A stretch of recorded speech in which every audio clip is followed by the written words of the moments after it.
Yo no sé si todos hemos visto o conocemos pues las tradiciones del pueblo de Irlanda. Ellos hablan o tienen en su folclore muchas cosas, ¿no? Pintan a Irlanda como un lugar muy mágico, de cosas sobrenaturales y esas cosas, como todo pueblo tiene, como dicen por ahí, sus cuentos y leyendas, sus mitos y leyendas, ¿no? Una muy popular para ellos son los duendes, esas pequeñas criaturas vestidas de verde con un sombrerito alto, que ellos dicen que tienen la capacidad de encontrar monedas de oro enterradas en la tierra. Son criaturas bastante avaras y engañosas. Ellos esas monedas que encuentran las meten en ollitas, como unos calderitos negros, y allí las esconden para evitar que otros duendes o los seres humanos las encuentren. Y muchos de los cuentos irlandeses hablan de personas que se embarcan en la búsqueda de esos tesoros que los duendes esconden. Algo que es muy difícil porque también la tradición dice que los esconden al final de los arcoíris. Pero como nosotros sabemos, los arcoíris no son cosas tangibles. Si usted se da cuenta, a medida que usted va caminando y hay un arcoíris en el cielo, el arcoíris parece que se mueve con usted. Entonces, ¿cómo encontrar el final de algo que se mueve a medida que tú te mueves? Es imposible. Entonces se enfrascan en esos cuentos, en esos relatos, en aquellas búsquedas interminables, pasan grandes trabajos, sacrifican cosas, tiempo, y me hace reír, ¿no? Porque hay un comercial que lo referencian en una película que vi hace mucho tiempo, un comercial de un cereal, y en ese comercial sale justamente un duende con una ollita llena de hojuelas de maíz muy brillantes, ¿no? Y el cereal se llama algo así como hojuelas doradas o algo así. Ahora yo me pregunto, el que se embarcó a buscar la olla de ese duende de la caja del cereal, se debe haber puesto bastante bravo cuando llegó, si es que llegó, porque después de todo aquello, lo único que tenía era una olla llena de cornflakes. Triste. Y nos hace preguntarnos, ¿no? ¿Cómo nos sentiríamos nosotros si toda nuestra vida la invertimos y la ponemos en buscar aquello que creemos que es lo mejor, lo más grande para nosotros, y al final nos damos cuenta que no era más que cornflakes, que no era más que cereal? Surge una pregunta, hermanos, o dos preguntas, digamos. La primera es, ¿estamos aprovechando nuestra vida o la estamos malgastando? Se hace relevante esa pregunta el día de hoy, que estamos empezando un nuevo año. Y yo no sé si a ustedes les pasa, pero cada año, el 1 de enero, yo me acuerdo del 1 de enero del año pasado como que si hubiera sido ayer. Y como que si todo lo que pasó en el año fue un abrir y cerrar de ojos. El tiempo se va, hermanos, de una manera indetenible e increíble. Y nos tenemos que preguntar, ¿estamos aprovechando ese tiempo o lo estamos malgastando? Y para poder responder esa pregunta, se hace vital responder otra. ¿Estamos sirviendo el propósito de Dios o estamos sirviéndonos a nosotros mismos? Es vital que cada uno de nosotros pueda responder esa pregunta en cada una de nuestras vidas. Esta semana estuve leyendo el capítulo 13 de los Hechos. Todos conocemos el libro de los Hechos. Relata cómo continuaron los apóstoles llevando adelante el mensaje que Jesús había dejado. O mejor dicho, cómo continuó Jesús a través de la obra del Espíritu Santo por medio de los apóstoles, expandiendo el mensaje del Evangelio. Y en el capítulo 13 está Pablo en Antioquía de Pisidia, en una sinagoga llena de judíos, predicando el Evangelio. Y predicando el Evangelio a partir de las mismas escrituras que los judíos leían cada semana o leen cada semana en sus sinagogas.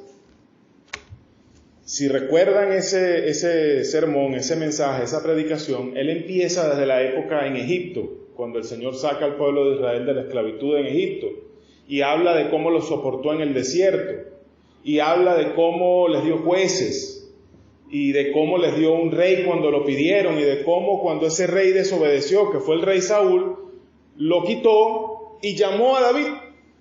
Y les va dando todo aquel discurso hasta que dice, justamente cuando llega David, de David se levantó según la carne al Mesías, a Jesús, al cual también Juan el Bautista anunció, y les cuenta, bueno, todo lo que estaba en las Escrituras profetizado acerca de Jesús, y les dice que resucitó y toda la cantidad de testigos que había de aquello, y continúa diciéndoles y demostrándoles por las Escrituras que aquel Jesús era el Mesías que ellos esperaban, y les dice que solamente en Él pueden tener perdón de pecados.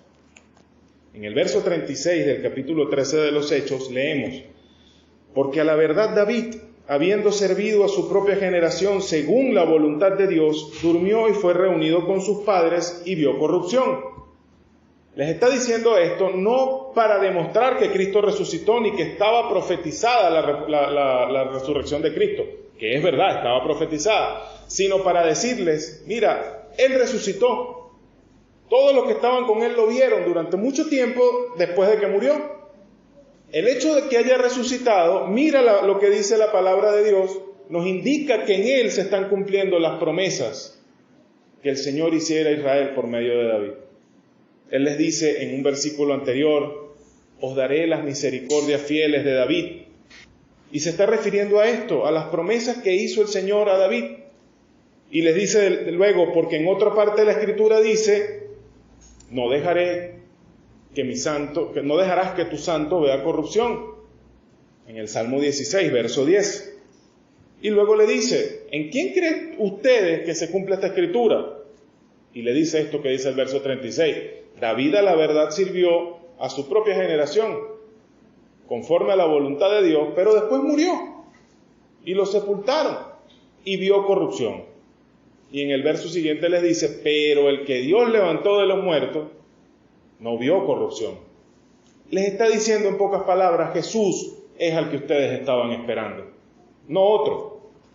Y en medio de todo eso hay una verdad tremenda en el verso 36 que creo que podemos aplicar a nuestras vidas hoy. Gracie, ¿me puedes hacer un favor? Hay una verdad que podemos aplicar a nuestras vidas hoy, que la iglesia puede aplicar a su vida en el día de hoy. Y tenemos que fijarnos primero en aquellos judíos que estaban escuchando la predicación en Antioquía, como una representación del pueblo judío de aquel entonces. Como todos ellos, por la confusión y por el no entender las Escrituras, por enseñanzas que más se habían basado en tradiciones de hombres que en la propia Escritura, y ojo que no quiero decir que hubieran estado completamente equivocados, pero habían dado un énfasis errado a todas estas cosas, ellos estaban atentos a un pasado mal entendido. Los judíos me refiero, los que estaban escuchando el mensaje de Pablo. De alguna manera, aún sin darse cuenta, habían dejado a un lado el sentido espiritual de las profecías y de las promesas, y se habían centrado en el aspecto terrenal, se aferraban a eso. A cuando le decía que el pueblo de Israel iba a tener la tierra, iba a ser restaurado el reino, la gloria que tuvieron en los días de David y de Salomón. Y pensaban que la elección que Dios había hecho del pueblo de Israel se centraba más en ellos, pensando que eran un pueblo especial, que tenían algo mejor que otros pueblos, y por eso Dios los había escogido, y no en la gracia de Dios, cuando la verdad es que los escogió de pura gracia. Y Pablo se los estaba diciendo porque desde que empezó a hablar en Éxodo, les estuvo hablando de sus rebeliones.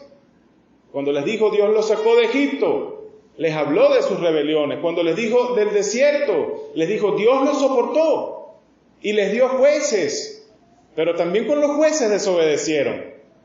Y les dio un rey que pidieron por soberbia y también desobedecieron. Y les dio a David, un hombre que el mismo Dios dijo que era conforme a su corazón, y aún con eso seguían desobedeciendo. Entonces, habían perdido, viendo toda su historia, habían perdido la realidad de que Dios los había escogido por gracia, que no tenían nada para enorgullecerse, porque en ellos mismos no había nada que ellos pudieran darle a Dios.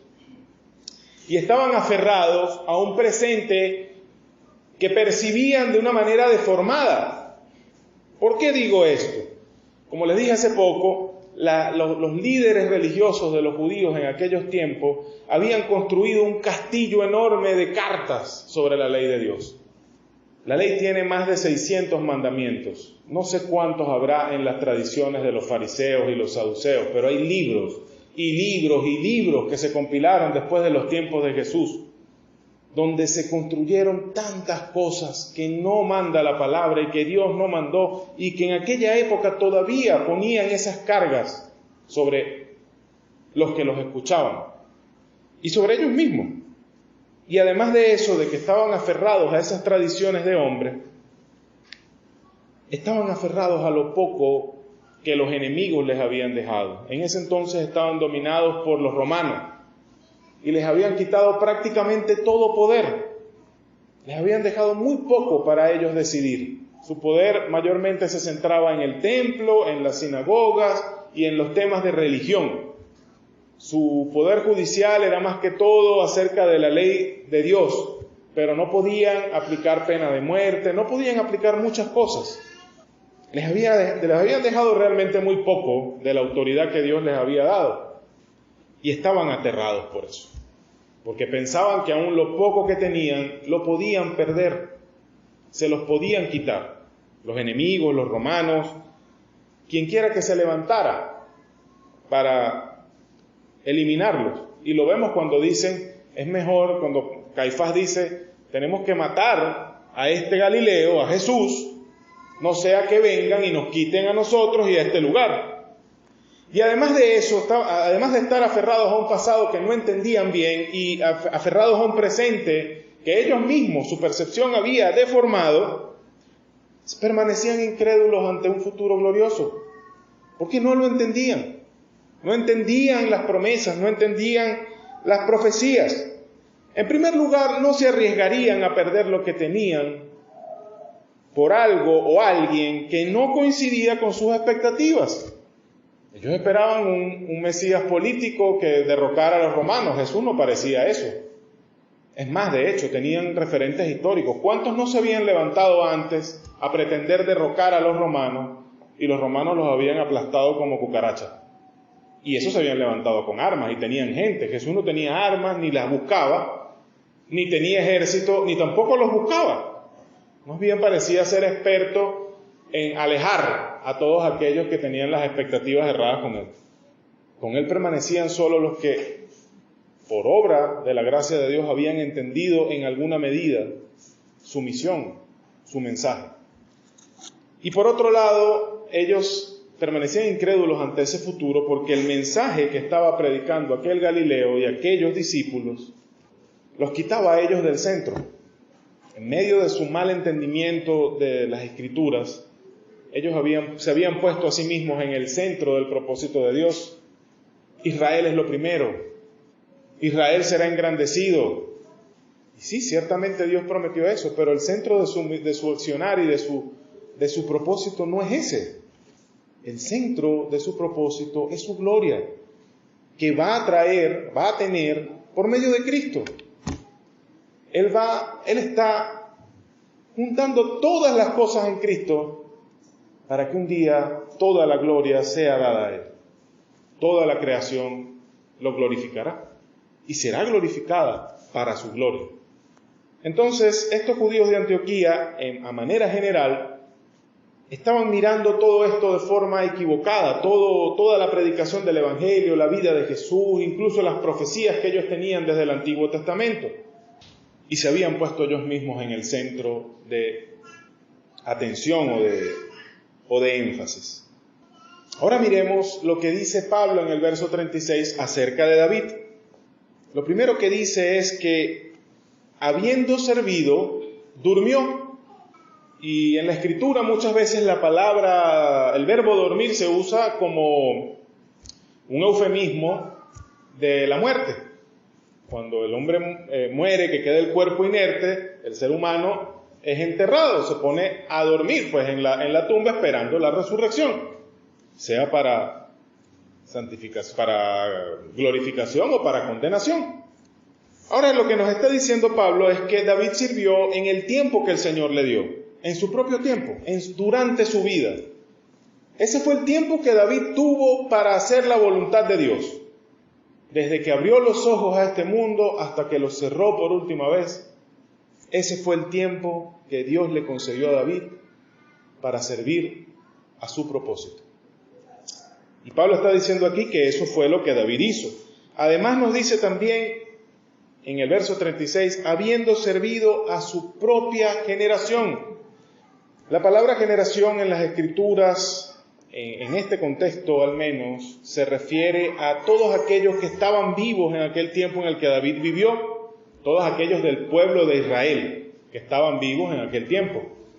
Dice que él sirvió a su generación, es decir, a todos aquellos que lo rodeaban en aquel tiempo, pero también tenemos que entender que no solamente habla de las personas, sino de circunstancias, de problemas particulares en los que David, de una u otra manera, se vio envuelto a lo largo de toda su vida. Y en ese sentido, podemos saber que David no solamente sirvió en su propio tiempo, sino que sirvió en su propio contexto, que no fue el mismo durante toda su vida. David sirvió a su gente. Por ejemplo, él sirvió a la casa de su padre. Cuando Samuel lo ungió por rey, ¿de dónde lo llamaron? De detrás de las ovejas. Él estaba cuidando el rebaño de su padre. Más adelante sabemos que le dice a Saúl, yo soy hombre de pastoreo, de ovejas, y cuando viene un león y ataca a las ovejas, yo lo enfrento. Y cuando viene un oso, yo lo enfrento, y cuando viene lo que sea, yo lo enfrento y cuido y salvo a las ovejas de mi padre. Eso nos deja ver el nivel de compromiso que tenía David con esa labor que él realizaba. Porque las únicas armas que tenían era la honda, la vara del pastor y sus manos. Y se enfrentaba a la muerte por las ovejas de su padre. Sirvió también a su pueblo de diferentes maneras. En alguna ocasión Saúl lo llamó como su siervo para que tocara música y lo calmara por un espíritu que se apoderaba de él en aquel tiempo. Sirvió como soldado, aun cuando no era soldado. Cuando se enfrentó a Goliat, David no estaba enlistado, pero él llegó, vio la circunstancia e hizo lo que tenía que hacer. Y sirvió como rey, eso todos lo sabemos. Cuando Dios le llamó y finalmente le dio un trono, él reinó y gobernó sobre el pueblo de Israel. David también sirvió en medio de las circunstancias en las que se encontraba. Ya hemos visto que sirvió como pastor, en medio de los animales que cuidaba, peleándose con animales terribles, que lo que venían era buscar a la oveja para comérsela y que tranquilamente se lo podían haber comido él también. También siendo un muchacho, un joven todavía en su casa, sirvió a su padre, le envió como mensajero al frente de batalla para ver cómo estaban sus hermanos, pero aún siendo ese muchacho también tuvo el valor de enfrentar a aquel gigante. Cuando vio que ni todo Israel estaba asustado, él se puso al frente. Aún siendo fugitivo, cuando Saúl lo perseguía por el desierto, él sirvió. Fue un súbdito fiel del Señor Jesús, respetando a aquel a quien él había ungido. Saúl lo perseguía para matarlo y tuvo oportunidad al menos en 2 ocasiones de quitarle la vida, pero David respetó a aquel al que Dios había ungido para ser rey. Y cuando estuvo entre los filisteos, no sirvió con ellos atacando a Israel, sino que atacaba a los enemigos de Israel, a las hordas que atacaban las fronteras de Judá. Y ya siendo rey, gobernó sabiamente. Y aun cuando el Señor le dijo, sí, tienes buenas intenciones, pero tú has sido un rey sanguinario y no puedes edificar el templo, no se quedó con esa respuesta, sino que hizo los preparativos. Juntó el material, escuchó a Dios respecto del diseño del templo, lo preparó todo para que su hijo lo edificara. Entonces él sirvió en cada circunstancia en la que tuvo, como pastor, como hijo, como un fugitivo, como un rey. Él sirvió en su propio contexto, en el contexto en que Dios lo puso a lo largo de su vida.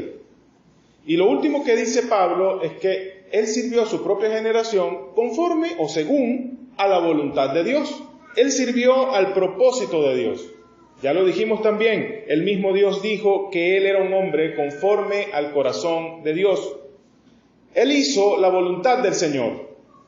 En su vida él buscó la voluntad del Señor. Lo vemos en los salmos. Todos los salmos que David escribió, donde él hablaba de las delicias de estar bien con Dios, en comunión con Dios, en los caminos del Señor. Él fue un adorador verdadero de Dios y en los mismos salmos lo vemos. Él puso a Dios en el centro de su vida.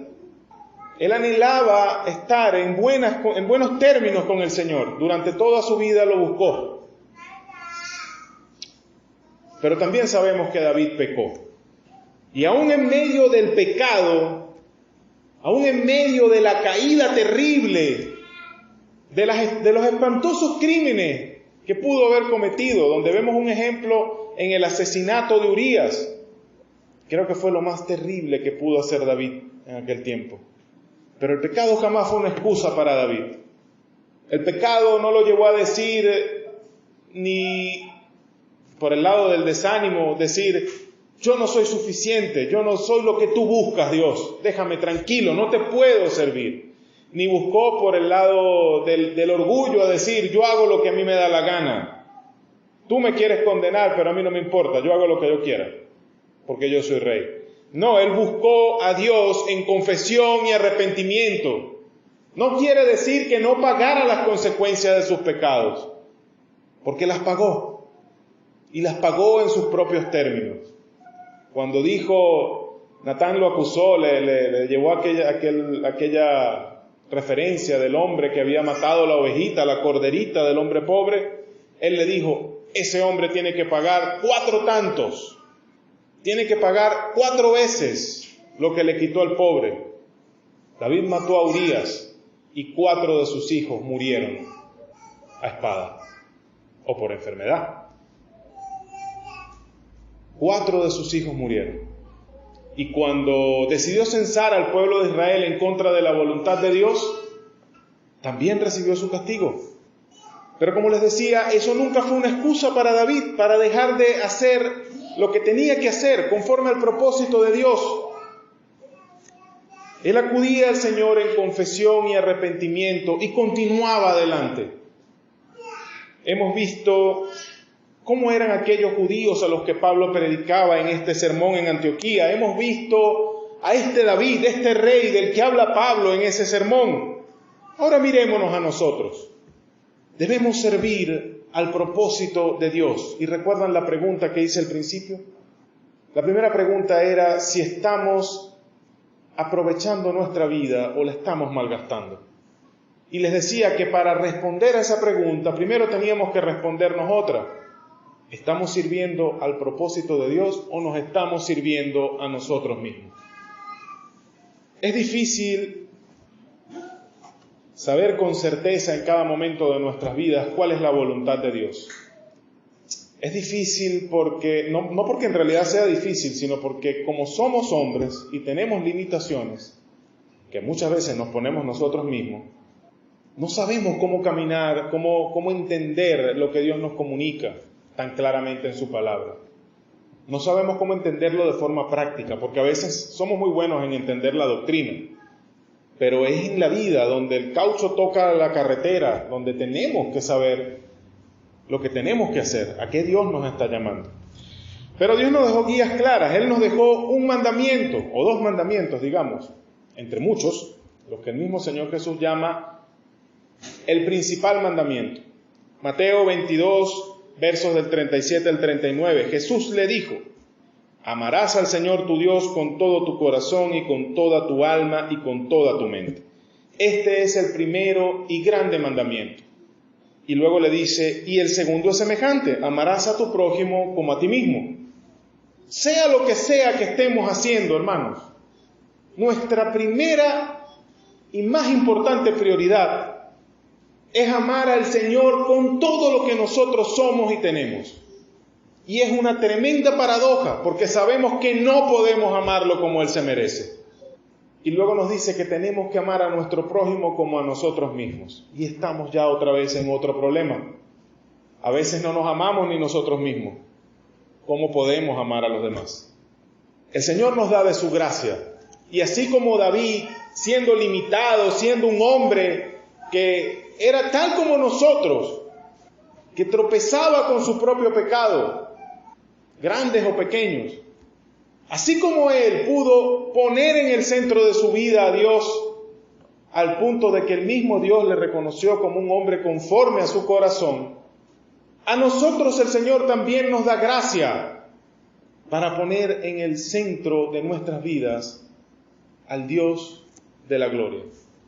Leíamos esta mañana en el Salmo 16, se multiplicarán los dolores de aquellos que sirven diligentes a otro Dios. No ofreceré yo sus libaciones de sangre, ni en mis labios tomaré sus nombres. Y nosotros podemos decir, nosotros no adoramos a otros dioses. Nosotros no tenemos ídolos en nuestras casas, en nuestras vidas. Miremos otra vez y miremos con cuidado. Porque el mismo Señor dice que si no le estamos sirviendo a Él, estamos sirviendo contra Él.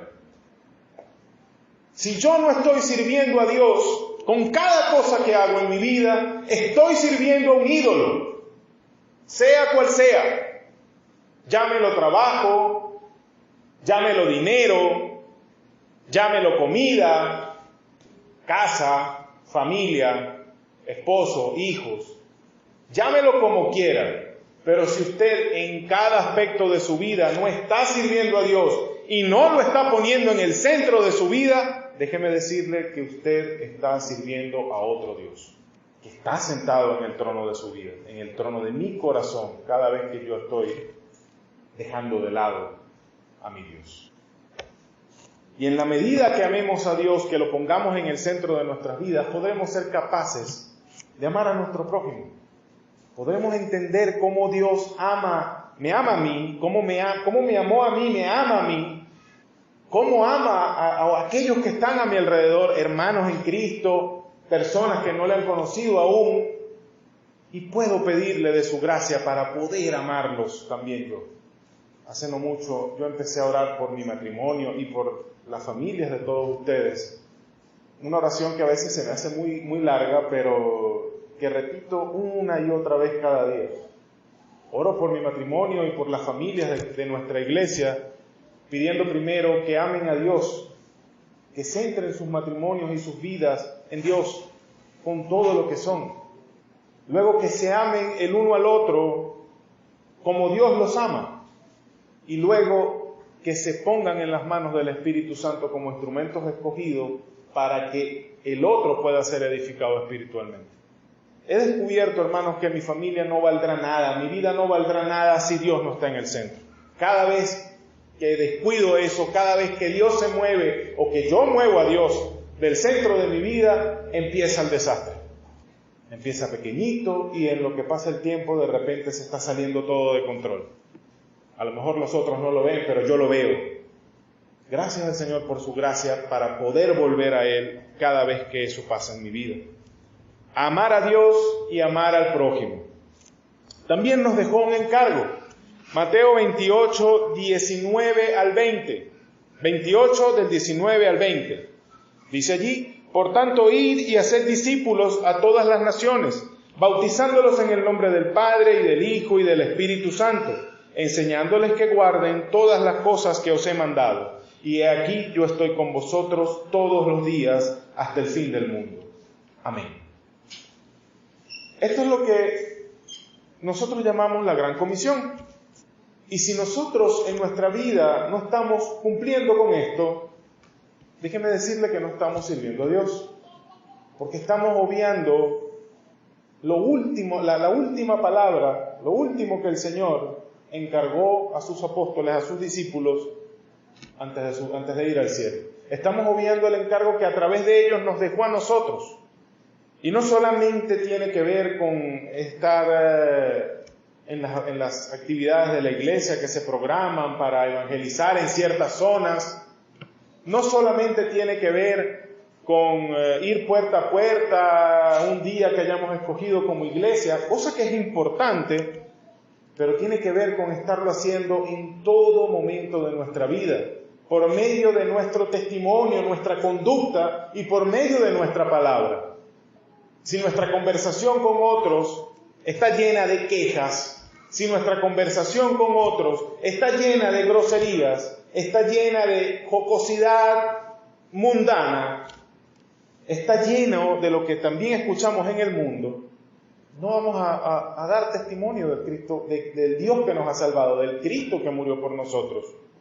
Si cuando nos piden razón de la esperanza o del gozo que está en nuestras vidas, no mencionamos a Cristo, no mencionamos a Dios, estamos fallando en dar testimonio. Estamos fallando en enseñarles las cosas que el Señor nos enseñó a nosotros. Si no tenemos el valor de hablar a la vida de nuestros compañeros, de nuestros vecinos, de nuestros amigos, con la palabra de Dios, estamos fallando. Y no importa cuántas veces vengamos a las actividades de la iglesia, no importa cuántas veces visitemos puerta a puerta, no estamos cumpliendo la comisión de Dios ni le estamos sirviendo en el contexto en el que Él nos ha llamado a servir. Eso no es cuestión ni de un día que usted le entregue un tratado a una persona, ni es cuestión de sentarse a pelear con una persona porque vive de la única manera que sabe vivir. No se trata de recriminarle al mundo que viva como mundano. Si alguien tiene que vivir como mundano es el que está en el mundo. Nosotros somos los que tenemos que vivir diferente y llamarlos a ellos a una vida diferente. Si nos encerramos y nos aislamos, estamos desatendiendo el llamado de Dios y no estamos sirviendo. Si estamos aquí como iglesia y hay una comunidad a nuestro alrededor que no conoce a Cristo y nosotros estamos tranquilos aquí, no estamos sirviendo a Dios. No importa cuántos domingos vengamos, no importa si empezamos a hacer los servicios de oración y viene toda la iglesia, no importa, hermano.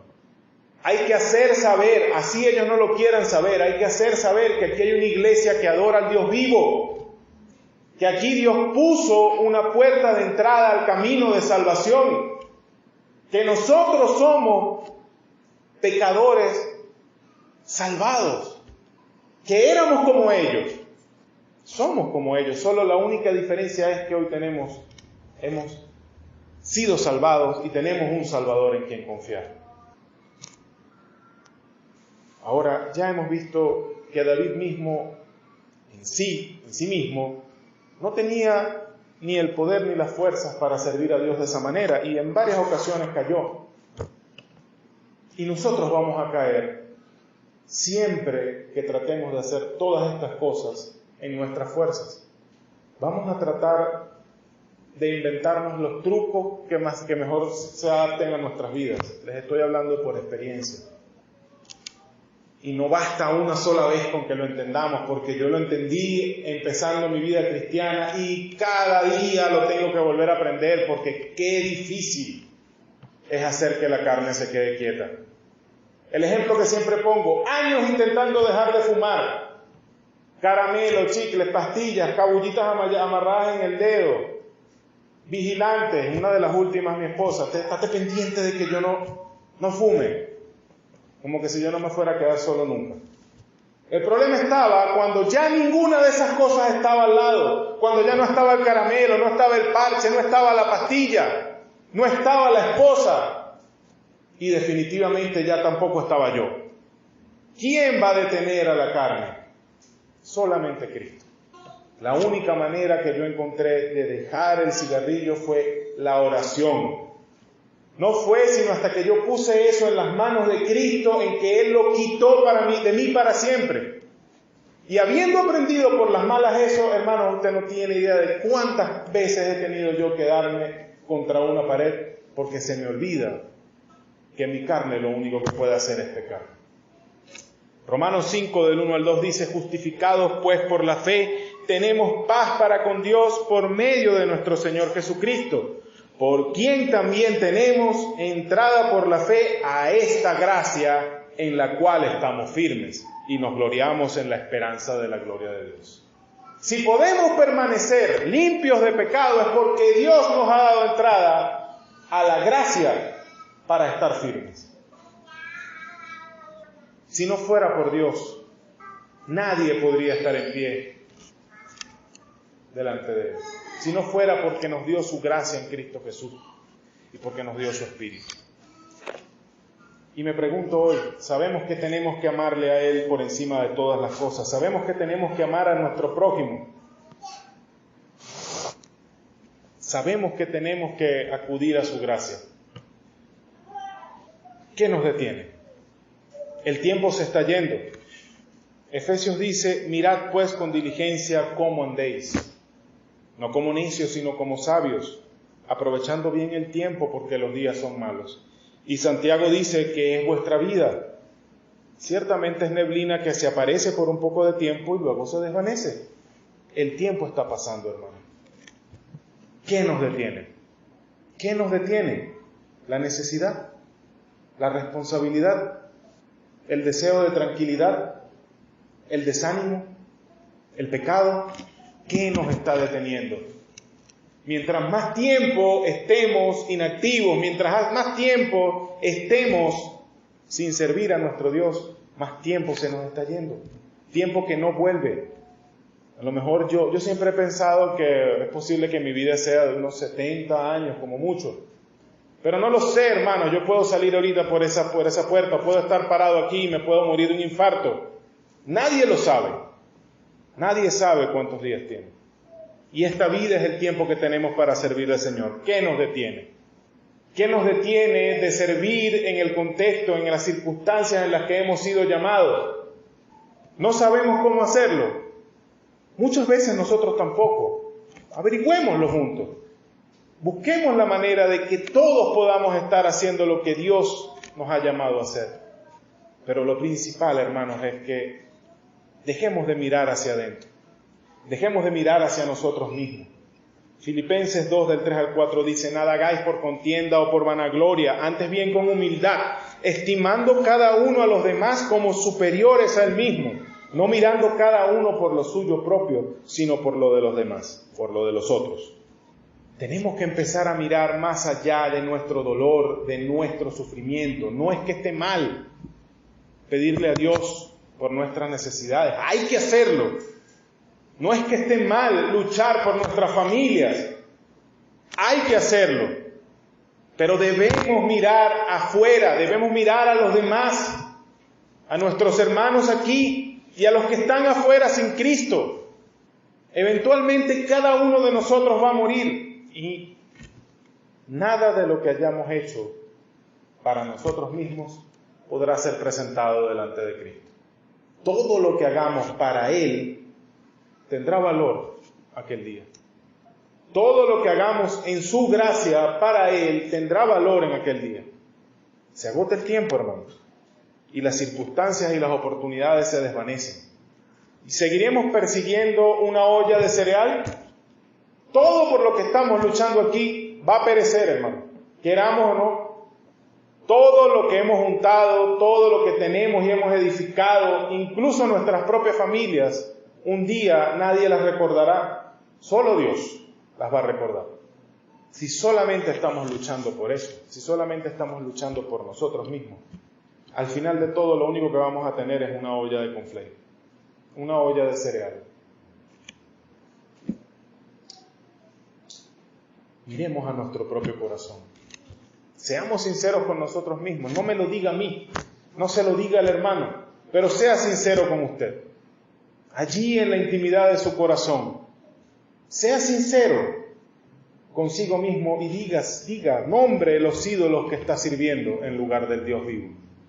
Quítelos de allí y ponga en el centro de su vida a Dios.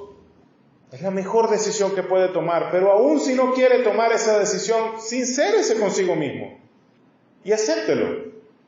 Pero sepa que al final de la vida no tendrá más que una olla de cereal. Es el momento, hermanos, de asumir nuestra responsabilidad y nuestro compromiso como cristianos. No con un pastor, no con un coordinador de un ministerio, no con tu papá, ni con tu mamá, ni con tu esposo o con tu esposa, con Dios. No porque Él nos necesite, Él va a cumplir su propósito con nosotros o sin nosotros, sino porque nosotros lo necesitamos a Él. Y necesitamos ese compromiso. Esta vida es la preparación que Dios nos ha brindado. Es la escuela, es la universidad donde Dios nos está preparando. Y si aquí solamente aprendemos a adorar ídolos, ¿cómo serán esas notas en el día en que el Señor las evalúe? Si aquí aprendemos a buscar solamente nuestros propios motivos, ¿cómo serán esas notas cuando el Señor las evalúe? El tiempo se está acabando, las oportunidades y las puertas se van a cerrar un día. Hoy es el momento. El presente es el momento para tomar la decisión de servir a Dios. El himno que cantamos, uno de los himnos que cantamos hoy, creo que es el 460, se llama Porque Él vive. Y el coro dice, porque Él vive, triunfaré mañana. Porque Él vive, ya no hay temor. Porque yo sé que el futuro es suyo.